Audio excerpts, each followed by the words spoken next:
Pegue a sua Bíblia, por favor. Deixa eu fazer aquilo que o Senhor me chamou para fazer. E hoje, nessa data, não poderia ser diferente. Obrigado, Miranda. Oh, tá glória, Deus te abençoe. Abra em Lucas, capítulo 24, verso 16, por favor. Enquanto você abre a sua Bíblia, repete comigo assim: as palavras transcendem o caminho. Lucas capítulo 24. Diga comigo de novo: as palavras transcendem o caminho. Glória a Deus, aleluia. Quando eu falo esse glória a Deus assim, eu lembro do Cabo Daciolo. Mas não tem nada a ver com ele não, irmão. Aleluia. Eu quero que você comece a ler comigo, a partir do versículo 13, conta a história dos discípulos de Jesus no caminho de Emaús. Eis que no dia em que iam dois deles para uma aldeia que distava de Jerusalém 60 estádios, cujo nome era Emaús, e iam falando entre si tudo aquilo que havia sucedido. E aconteceu que um deles, falando entre si, fazendo perguntas um ao outro, o mesmo Jesus se aproximou e ia com quem? Ia com quem no caminho? Ia com eles. Mas os olhos deles estavam como fechados, para que não conhecessem. E eles disse: que palavras são essas no caminho que trocais entre vós? Por que vocês estão tristes? Repete comigo o título de novo e diga assim: as palavras transcendem o caminho. Glória a Deus. A igreja primitiva, os discípulos do primeiro século, também eram conhecidos entre muitos títulos. Os da seita dos Nazareno, os cristãos, pequenos cristos. Mas um dos apelidos, um dos vocábulos que eles designavam os discípulos de Jesus era os do caminho. Aqueles que estavam no caminho. Aqueles que faziam parte do caminho. Isso tinha tudo a ver com quem seguia Jesus, porque Jesus declarou: eu sou o caminho. Aleluia. Eu sou o caminho. E Jesus nos chamou para andar no caminho, para andarmos nele, para vivermos nele. Imagina comigo, querido, que Jesus começa então a fazer a sua convocação. E ele chega aos discípulos e diz assim: ei, largue a rede e me segue. Quantos de nós ouvimos e quantos de nós aceitamos? Quantos de nós que estamos aqui um dia ouvimos a voz do Senhor dizendo assim: larga o mundo, largue a rede, abandone tudo e siga a minha palavra. E aí você, como os discípulos de Jesus, fez o quê? Jesus, eu aceito. Pela fé eu aceito. Você aceitou seguir a Jesus. Dá um toque na pessoa linda do celular e fala assim: só Deus sabe a rede que você deixou lá atrás. Só Deus sabe o que você teve que abandonar, teve que deixar. Todos nós, queridos, para aceitarmos o caminho de vida, precisamos sepultar uma outra vida. Todos nós, para seguirmos o novo caminho, precisamos abandonar o velho caminho. Todos nós, para entrarmos na porta estreita, precisamos largar a porta larga.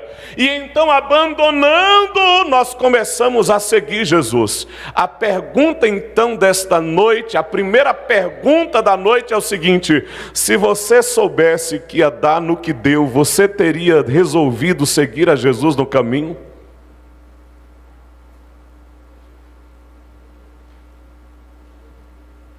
Irmão, isso era para você responder com glória a Deus bem alto: sim.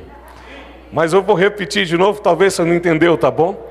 Se Jesus fizesse novamente a pergunta, é como se o marido que chega para a mulher e pergunta assim no dia do aniversário de casamento: bem, a gente está fazendo 25 anos de casamento, você casaria de novo comigo? E a mulher faz assim, ó.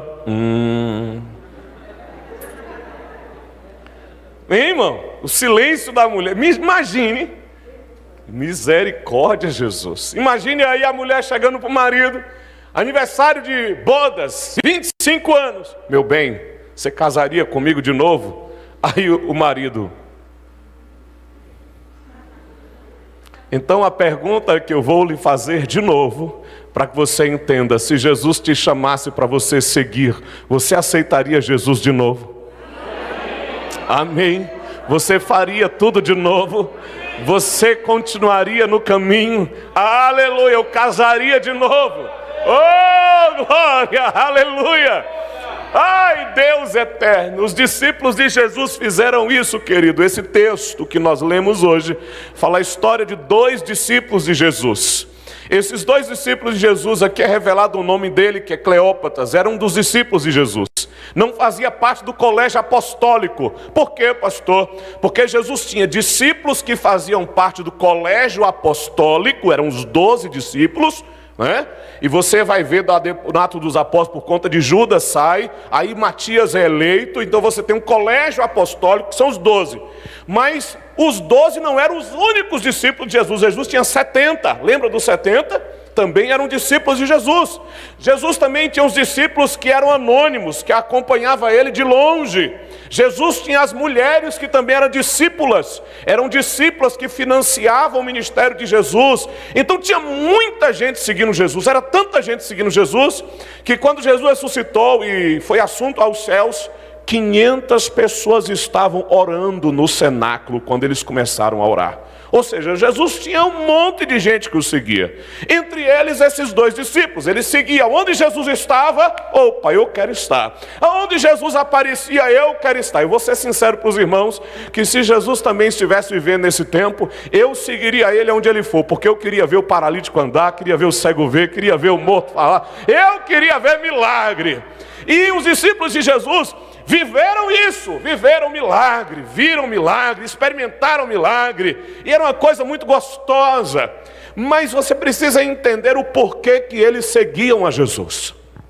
Qual era a maior motivação para que eles seguissem a Jesus? Porque algumas pessoas que seguiam a Jesus pelo pão, só pelo pão, essas pessoas abandonaram Jesus em um certo momento da caminhada. Algumas pessoas que só seguiam Jesus pelo milagre, essas pessoas também abandonaram Jesus em algum momento da caminhada.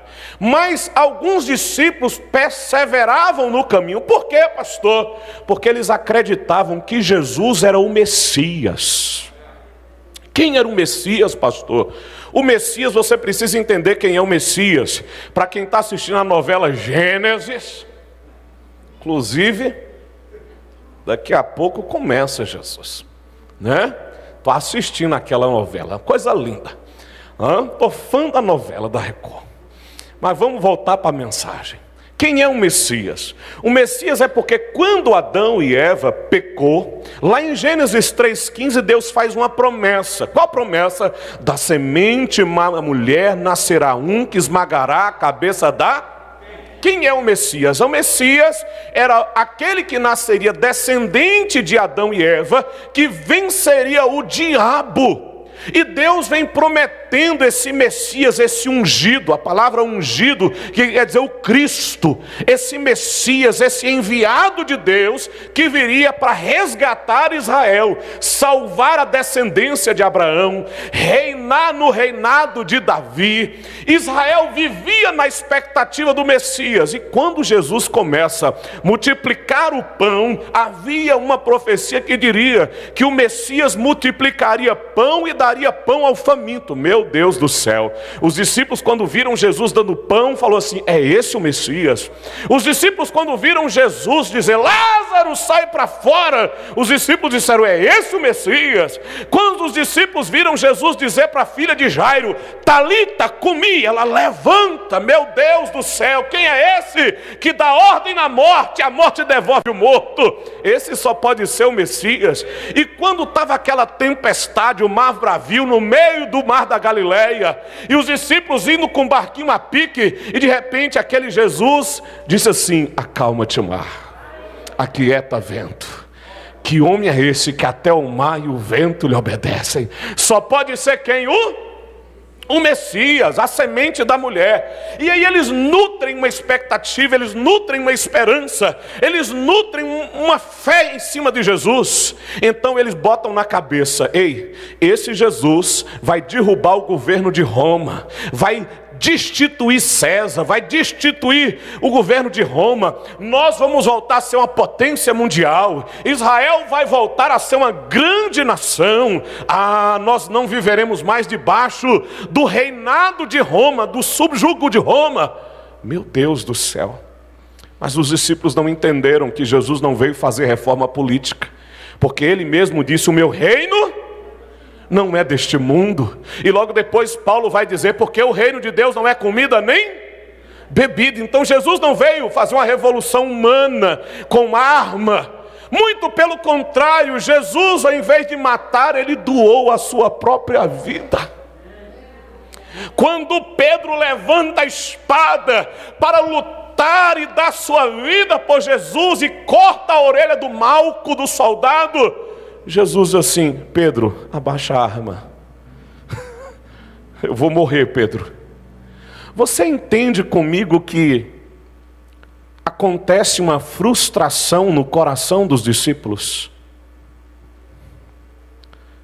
Você consegue entender comigo que os discípulos, de certa forma, se decepcionaram com Jesus? Porque eles esperavam um Jesus que montasse num cavalão branco, puxasse uma espada e lutasse, mas aí Jesus entrega a sua vida para morrer. E outra coisa, sem rear, como o cordeiro mudo, ele foi para o matadouro, ele se entrega. Meu Deus do céu! Os discípulos estavam decepcionados, Jesus morreu, já era o terceiro dia. E por que é importante falar terceiro dia? Porque os judeus nutriam uma crença que Jesus poderia, talvez, ressuscitar antes do terceiro dia, mas passou do terceiro dia não, porque a alma já não está em volta do corpo, segundo a crença do judaísmo.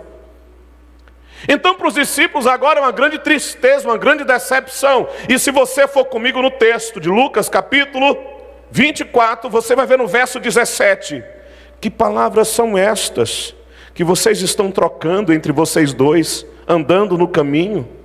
Por que vocês estão tristes? O que aconteceu? Repete comigo uma frase: quando o caminho se torna difícil. Como é que está o caminho? Como é que está a sua caminhada? Como é que está a sua caminhada com Jesus? Como é que está o caminho que você está seguindo? Está fácil? Está leve? Suave na nave, como diz o pastor Everton? Tem problema não? Não tem uma dor de cabeça, você não precisa tomar nem anador? Está legal o caminho? Tem hora, irmãos, que o caminho fica estreito. Tem hora que na caminhada da gente acontece igualzinho com os discípulos de Jesus. A gente espera uma coisa e acontece outra coisa. A gente nutre a nossa fé numa direção e acontece uma coisa totalmente oposta àquilo que a gente esperava que acontecesse.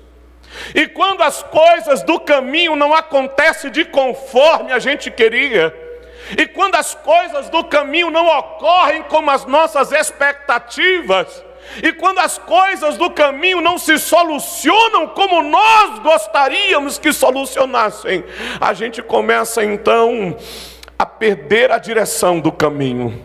Sabe por quê?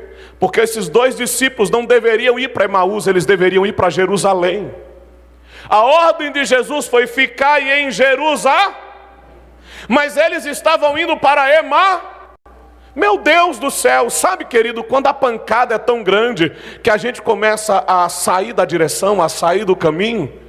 Porque quando a coisa está acontecendo tudo legal, Jesus, aonde você está, eu estou, aonde você andar, eu vou. O Senhor vai multiplicar o pão, eu vou. O Senhor vai curar o cego, eu vou. O Senhor vai fazer o milagre, eu vou. Mas quando Jesus começa a fazer de conforme, de contra aquilo que a gente queria, aí os discípulos começam agora a fazer o quê? Andar no oposto, o caminho oposto. Tem hora na vida da gente que é assim, irmão, a gente fica, a pancada é tão grande que a gente começa a perder a direção do... Pastor, não sei nem mais para onde eu estou andando, na verdade é essa. Tem muita gente assim.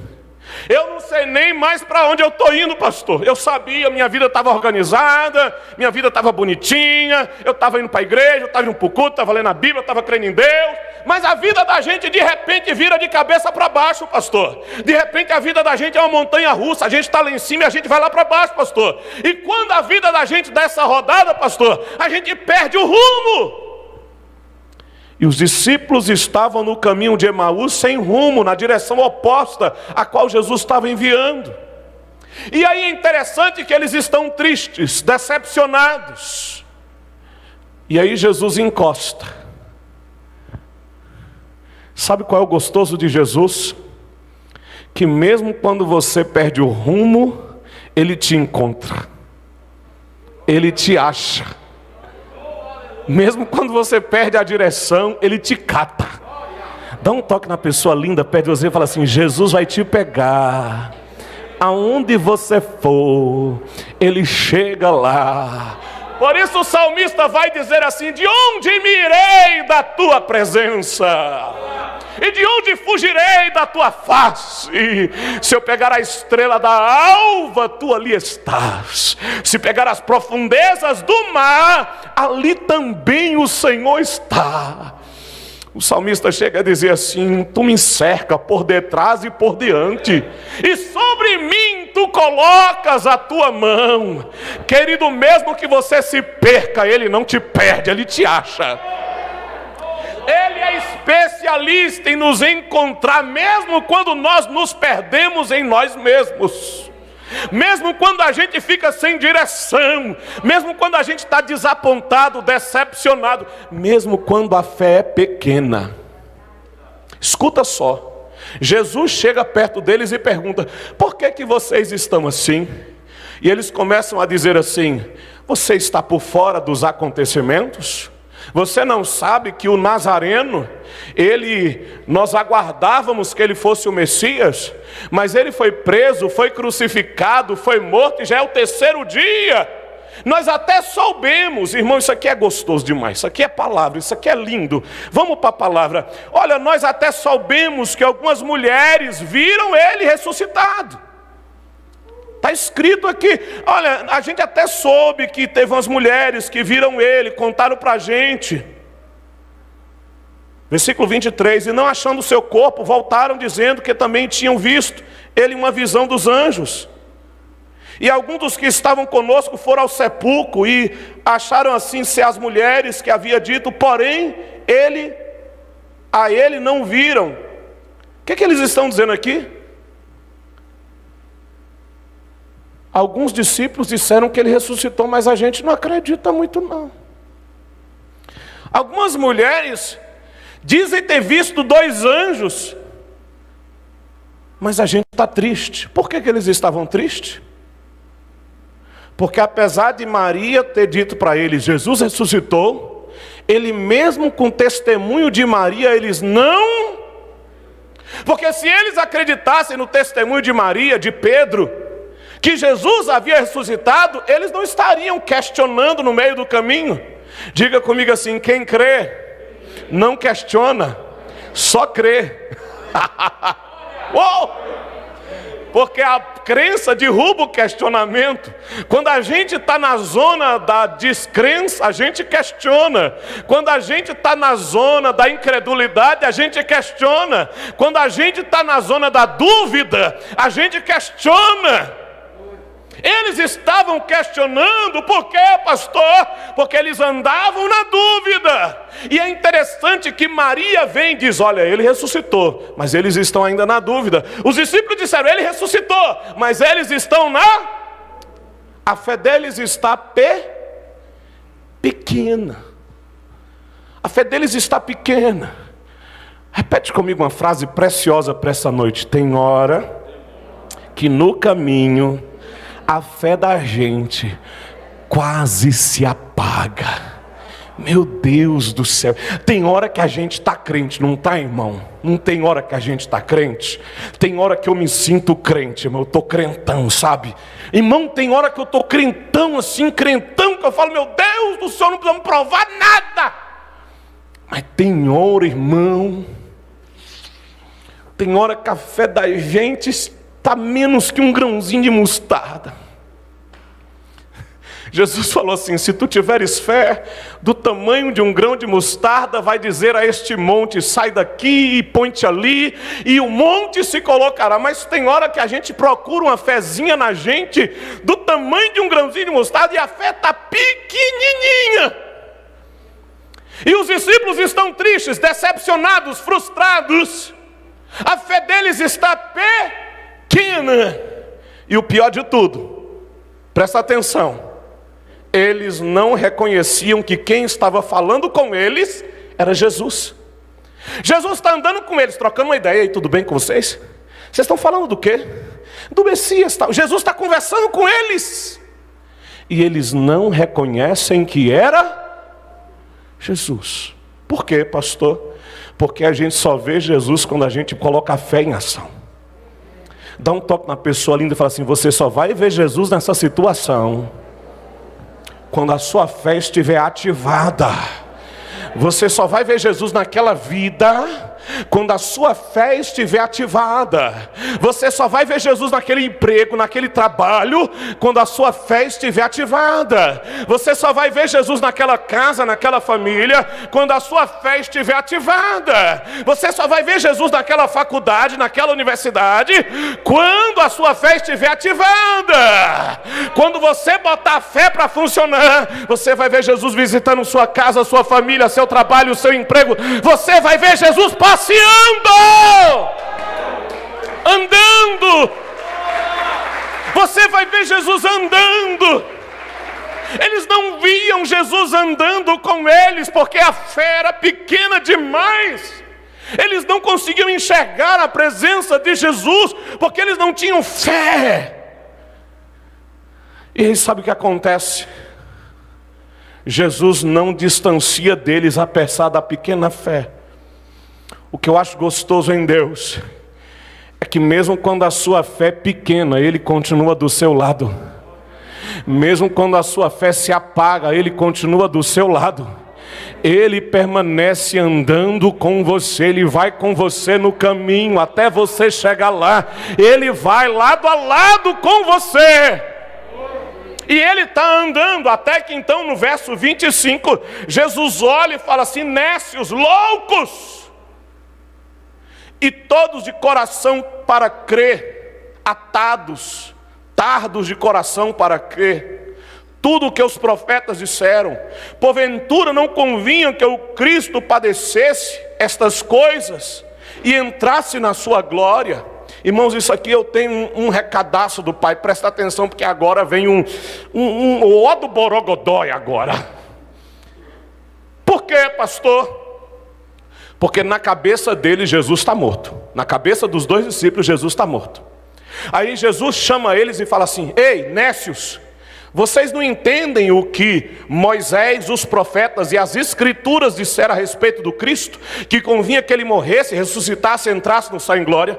Presta atenção aqui, porque o texto é por demais teológico. Jesus está dizendo assim: não entendeu que Moisés, quando Jesus fala de Moisés, Jesus está falando dos 5 primeiros livros da Bíblia. Na Bíblia judaica é o Pentateuco. E quando Jesus fala assim, os profetas, Jesus está se referindo na Bíblia judaica aos profetas menores e aos profetas menores. E quando Jesus fala nas escrituras, Jesus está se referindo aos livros históricos. Então Jesus cita a divisão da Bíblia hebraica. É como se Jesus estivesse dizendo assim: em toda a Torá, em toda a Bíblia hebraica, se fala a respeito de Jesus. Há uma profecia sobre esse Jesus, que ele morreria e ressuscitaria. E vocês são loucos, porque vocês não crerem nisso.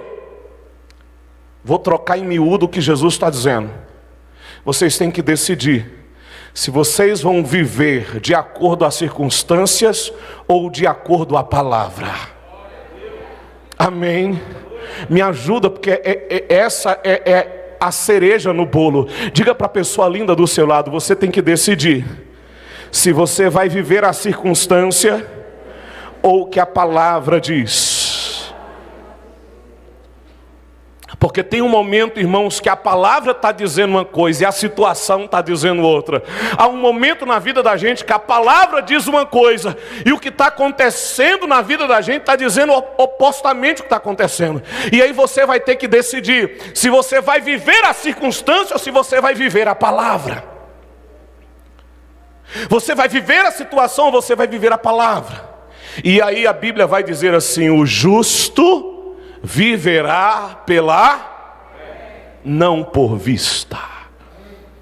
Você não vive por aquilo que você vê, você vive por aquilo que você crê. Há uma palavra, uma profecia de Deus. Ou você vive a palavra, ou você vive a situação, o problema, a circunstância. O problema e a situação, se você focar no problema, na situação, se você focar na dificuldade, aí você fica triste, aí você fica decepcionado, aí você fica chateado. Mas se você ouvir o que está escrito, se você focar na palavra, aleluia, se você viver a palavra, se você não entendeu, eu vou facilitar para você, tá bom? Vou facilitar para você. Lázaro fica enfermo, Lázaro está doente. Marta e Maria mandam avisar Jesus: o seu amigo está doente. Só que quando a notícia chega até Jesus, chega também uma outra notícia: Jesus, ele está morto. Jesus fala: não está morto, Lázaro está dormindo. Irmãos, entenda uma coisa: Lázaro já estava morto há 4 dias, mas Jesus estava dizendo: quem é Jesus? Jesus é a palavra, ele é o verbo de Deus. Quando João diz assim: no princípio era o verbo, e o verbo era Deus, e o verbo estava com Deus. O verbo é a palavra, é Jesus. Jesus está dizendo: Lázaro não está morto, Lázaro está dormindo. E a situação está dizendo: Lázaro já está fedendo, tem 4 dias, Lázaro está em estado de decomposição. Jesus está dizendo assim: não, Lázaro não está morto, Lázaro está dormindo. E aí quando Jesus chega, a Marta e a Maria chegam para Jesus e falam assim: o senhor chegou atrasado, se o senhor tivesse chegado antes, meu irmão não teria morrido.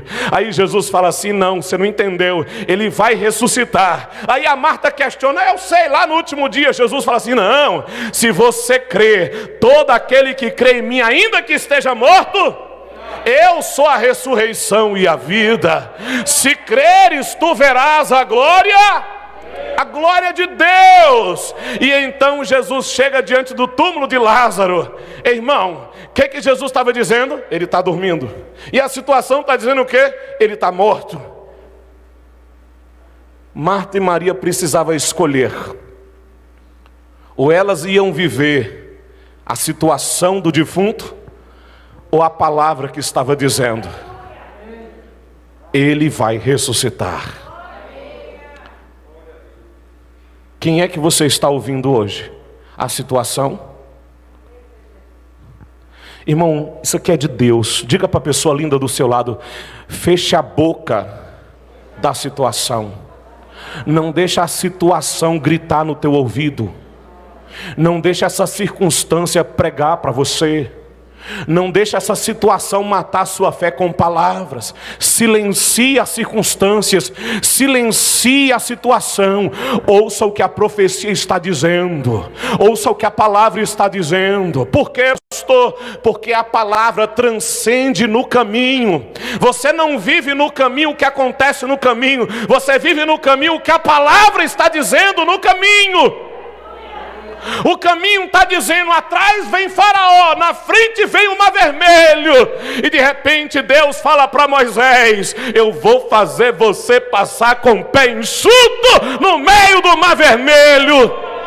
Você vai escolher nessa noite: ou você vai viver a palavra, ou você vai viver a circunstância. O centurião Jairo chega para Jesus e diz assim: Jesus, a minha filha está doente. Jesus vai curar a filha de Jairo. No meio do caminho chega para Jairo e fala assim: Jairo, a tua filha está morta. Jesus falou: não, a filha dele está dormindo. Jesus chega na casa de Jairo e as pessoas falam assim: a sua filha está morta. Jesus fala: está morta não, está viva, eu vou ressuscitar ela. Jairo precisava escolher: ou eu vou viver o que Jesus disse, ou eu vou viver a circunstância. Até que então a palavra prevaleceu e Jesus disse: menina, levanta. E a menina levantou. Nesta noite, queridão, você precisa começar a viver o que a palavra diz, e não o que a circunstância está dizendo. Pastor, isso é uma loucura, porque a situação está dizendo que o meu casamento está acabado, mas a palavra está dizendo que o teu casamento tem jeito, tem restauração para a sua casa, tem restauração para o teu casamento. Pastor, a minha vida financeira está acabada, está quebrada, a minha empresa está falida, e a palavra está dizendo assim: eu sou aquele que fecho, e sou aquele que abro porta, eu sou aquele que abre, ninguém fecha, e fecha, ninguém abre. Aleluia! Você está dizendo: pastor, eu estou na depressão, eu estou no desânimo, eu estou no psiquiatra, eu estou no remédio controlado, e a palavra está dizendo assim: eu vos darei vida, e vos darei vida em abundância. Aleluia! Escolha nessa noite o que é que você vai viver, querido. Escolha nessa noite o que é que você vai viver: a situação ou a palavra. A palavra transcende no caminho. Então toca um irmão para a gente encerrar e falar assim: a palavra nos leva a viver além das circunstâncias, acima de nós mesmos. A palavra nos leva a ir além. Aleluia! Há um hino que a gente canta na igreja, e faço questão de dizer nessa noite, quando a gente canta assim: quando tudo diz que não, sua voz me encoraja a prosseguir. A gente canta, irmão, quando tudo diz, oh Deus, ou parece que o mar, meu Deus, sei que não és, meu Deus, e o que dizes só,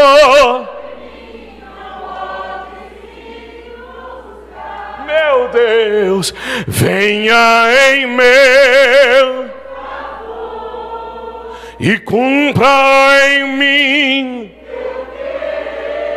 Adore o Deus do impossível de mim, sustenta e me faz, meu Deus, o Deus do impossível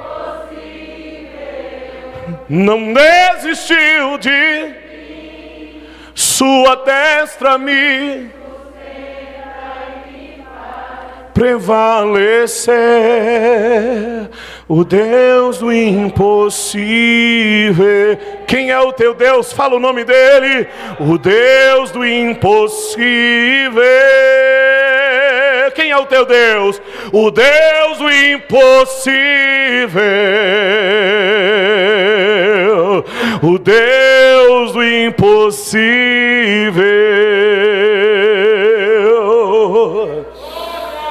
Aleluia. Eu vou viver o que a palavra diz. Eu vou viver o que a palavra está liberando sobre a minha vida. Eu vou viver o que este livro de vida eterna diz a meu respeito. Você precisa escolher se a Bíblia é um livro de cabeceira, um livro histórico, ou se a Bíblia é um livro de vida, de palavras que saltam o texto. Você precisa escolher isso, querido. Por quê, pastor? Porque a palavra me faz viver a eternidade e não um tempo presente. A palavra não me faz viver o aqui e agora, ela me faz viver o além. As circunstâncias me empreendem no lugar, a palavra me leva a lugares onde eu nunca poderei ir. Você precisa se apegar ao que a palavra diz, ao que está escrito. Sabe quando Jesus está em cima do pináculo e o diabo vem tentar Jesus, e o diabo vem questionar Jesus: tu és o Filho de Deus, te lança daí de cima. E Jesus vence o diabo dizendo assim: está escrito, está escrito, está escrito e está escrito. Essa noite, querido, em nome de Jesus, levante sobre a sua vida o que está escrito. Levante sobre o seu caminho o que está escrito, o que o Senhor tem liberado. Sabe quando os profetas se levantaram e diziam: assim diz o Senhor. Não foi Pedro, não foi José, não foi Paulo, não foi Henrique, não foi o discípulo. Foi ele que disse: assim diz o Senhor. E quando ele libera a palavra, diz: assim diz o Senhor. Passarão os céus e a terra, mas as minhas palavras não hão de passar. Eu velo sobre a minha palavra para fazer cumpri-la. Ele não é homem para que minta, nem filho do homem para que se arrependa. Sabe quando você aceitou Jesus? Sabe quando você decidiu andar com Ele no caminho? Você aceitou uma palavra.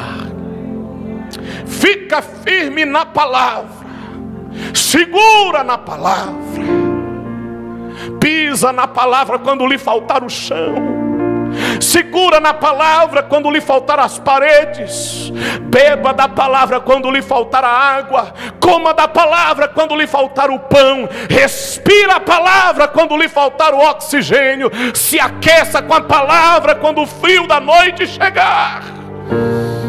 Recamanduriá indevoia choriando histeria laiande camassou. Transcenda, vá além.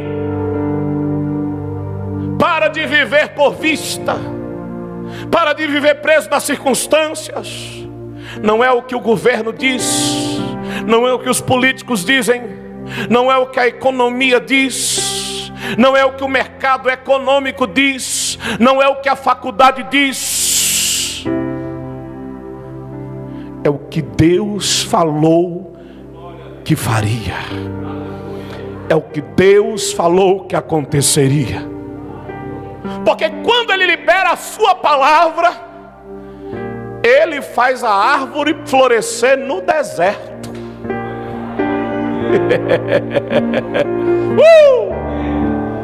Quando Ele fala, Ele abre caminho no meio do mar. Quando Ele fala, a rocha sai água. Quando Ele fala, 5 pães, 2 peixinhos, alimenta a multidão inteira. Dá um toque no irmão e fala assim: quando Ele fala, não importa o que você está vivendo, não importa a situação que você está vivendo, não importa o diagnóstico, não importa o prognóstico, não importa o boletim do médico como tenho recebido, não importa o que está acontecendo. Xarai de couve assurianda laia. Basta uma palavra e Ele muda a circunstância. Basta uma ordem de Deus, Ele muda o quadro. Basta uma palavra e os montes se removerão. Viva! Não precisou muito, Ele disse: Lázaro vem. E Lázaro veio. Menina levanta, a menina levantou. Eu quero ser curado. E de repente o paralítico é curado. Basta uma palavra. Uma palavra sobre a sua vida vai mudar tudo. Se apega na palavra, fica firme na palavra, entra no ônibus da palavra. Deixa a palavra te levar, deixa a palavra te dar asas. Navega na palavra. Aleluia. Sabe, quando tudo cai ao redor, quando tudo despenca, eu vou para a palavra.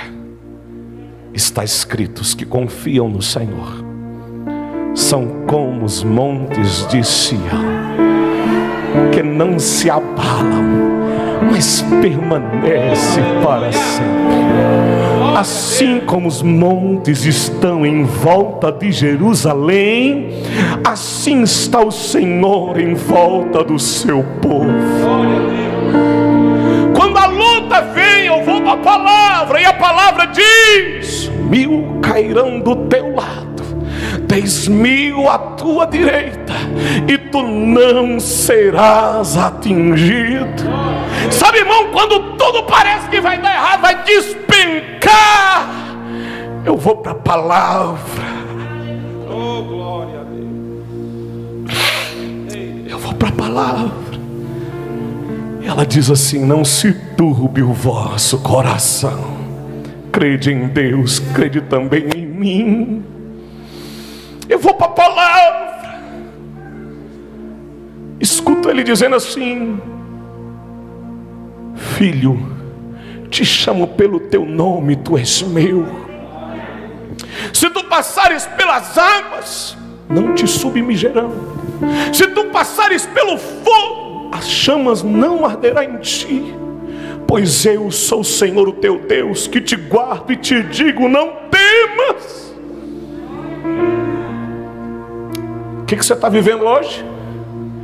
O que você está dizendo hoje? Diga a palavra para a circunstância. E eu vou terminar agora. Eles levaram Jesus. Jesus pegou o pão e partiu. Eles viram que era Jesus.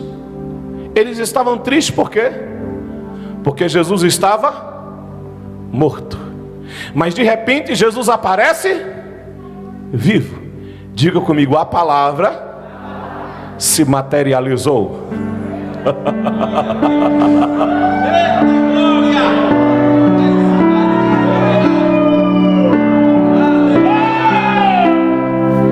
Dá um toque na pessoa linda do seu lado e fala assim: vai virar realidade.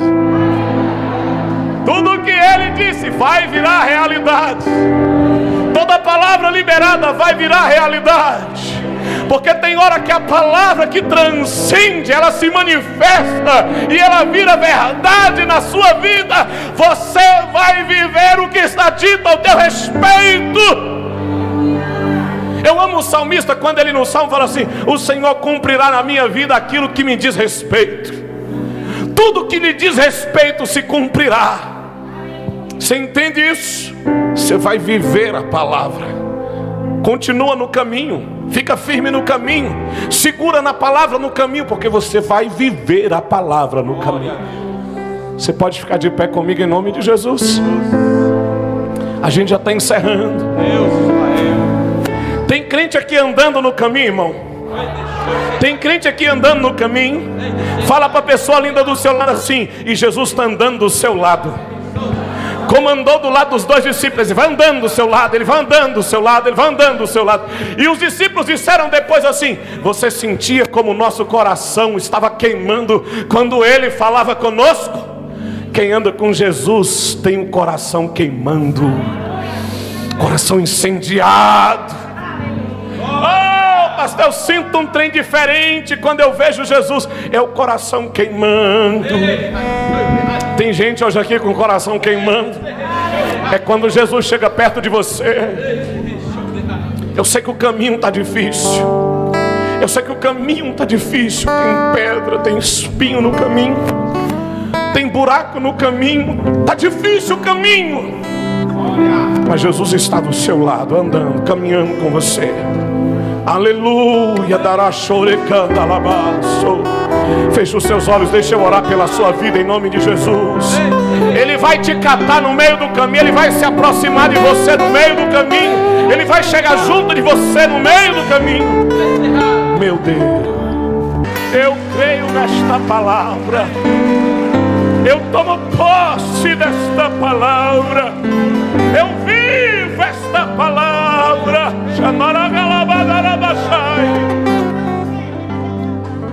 Você entrou aqui nesta noite não para ouvir um homem, mas para ouvir Deus falando com você. Não receba esta palavra de um homem, porque esse homem não teria condição de lhe pregar isso hoje. a vida desse homem não teria condição de lhe pregar uma palavra de esperança hoje. Mas hoje o Senhor lhe trouxe aqui para lhe trazer um recado do Pai, dizendo: filha, se apegue à minha palavra. Filho, se apegue à minha palavra.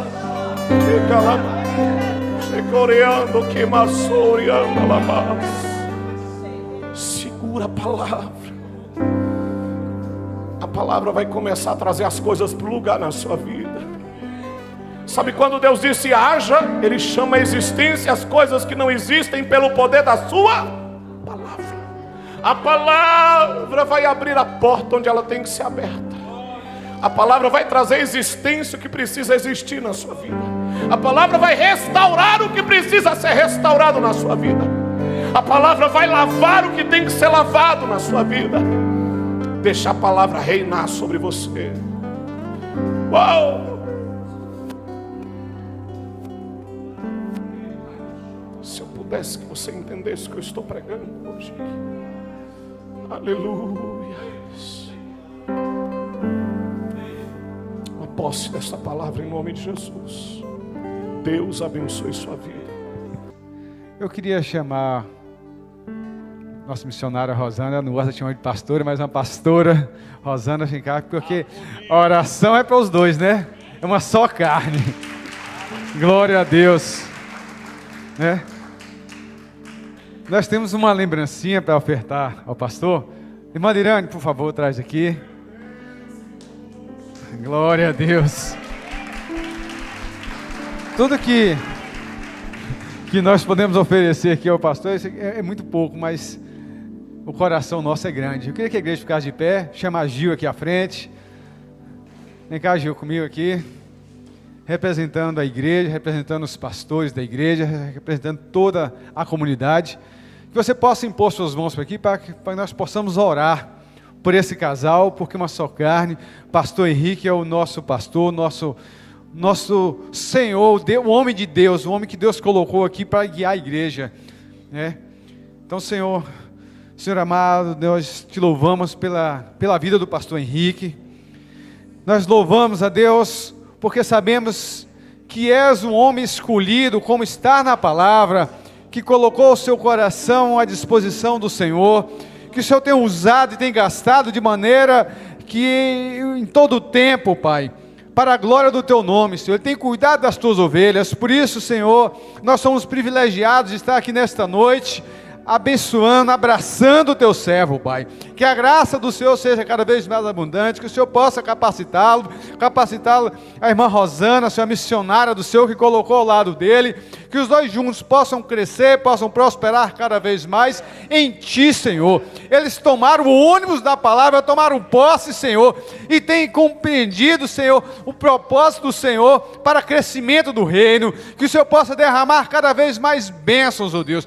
Estenda a Tua mão, Senhor, sobre toda a casa, sobre toda a família, sobre as Tuas filhas, sobre a vida do irmão Heron, que está naquele hospital, Senhor, a irmã Ione, Senhor, suas irmãs, toda a família seja abençoada, Senhor, através do Teu Filho, Senhor. Ele é o mestre aqui nesse lugar, Ele é o servo escolhido do Senhor para dirigir a igreja, para cuidar das Tuas ovelhas. E nessa noite, Senhor, nós o abençoamos, ó Deus.